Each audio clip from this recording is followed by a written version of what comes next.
Oh, all right.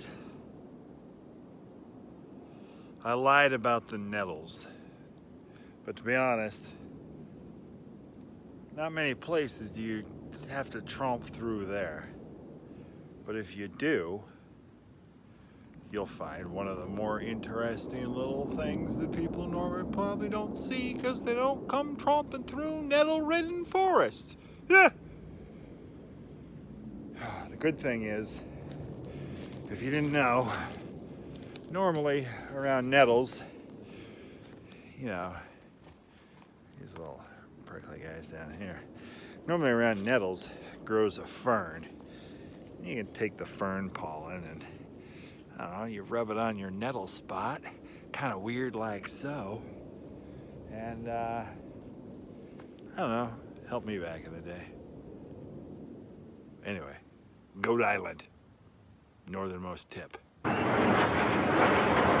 Here's a little bit of information. Let's get that so we can maybe...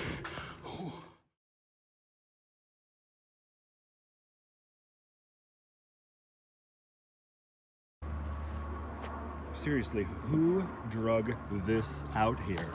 Good heavens. I mean, we're not close to a beach. You really do get a good feel of the entire, Fort Casey feel. I mean, there's a whole lot to really explore here. As you see, we go into a dark, dark room. Assumably this was where the powder and the equipment for the guns were stored.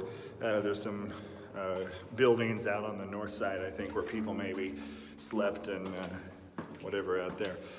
Who knows? What do I know? I'm just out here peeing on stuff. There's a good reason the Parks Department doesn't really want you out here. I mean, there's a lot of things you could flap about this island that I have discovered so far. One, sometime a long time ago, somebody logged that corner over there, which is interesting. Two, there are landmines somewhere over there too. I found some pipes or two sticking out of the ground. I would not wiggle them. Something else. I left a geocache here.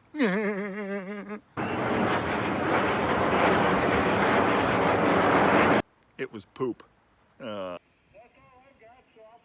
Stupid. It's a giant rock, and at the very top, it's nice and flat. I got some pictures. I didn't care to take a video up there. It was hot and sweaty, and I had no pants on. Long story. Now, the weird part is you wouldn't think you run into people out here, but it's kind of popular.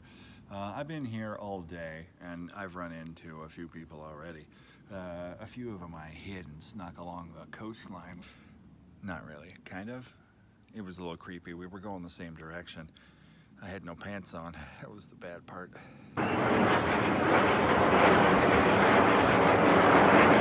To get all this concrete and, these guns out here, they had this donkey mule thing, like a tractor or whatever, that they drug it all up the beach with.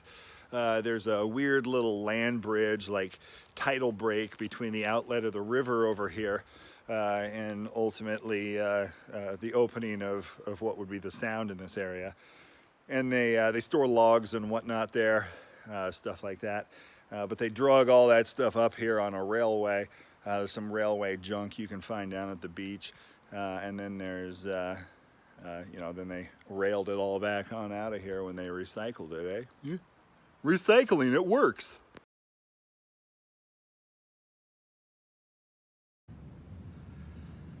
You really got to hand it to the government. They definitely spend money well.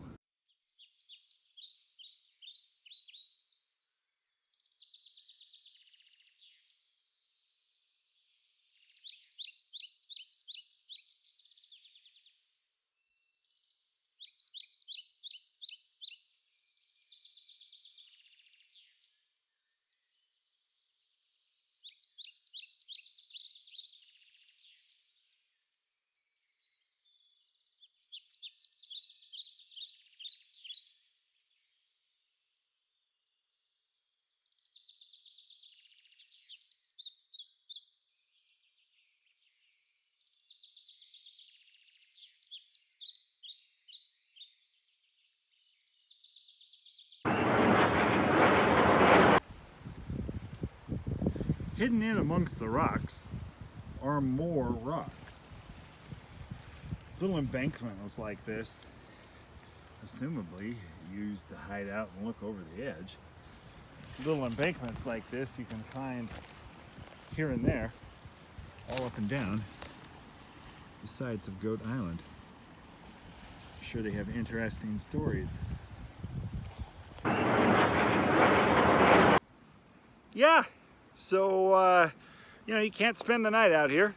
You can't officially visit here, or you know, whatever. They ask you not to come here, and it's not something that I would recommend. You know, just popping out here on a willy-nilly, but you know, check it out. It might be something that's for you, and you know, if you got you know, you got some time to come out and enjoy nature. I appreciate you sticking around and enjoying the island with me today. You know, drop a comment, leave a like, whatever. Don't really matter. Peace. Yeah, well, I got kayak tip number 19 for you. When self-launching on a rocky beach, it's handy to grab a few logs. Get this done. You can keep it going the whole time the tide's high tide or low tide, whatever's going on with you, but you know, you can just scooter on out.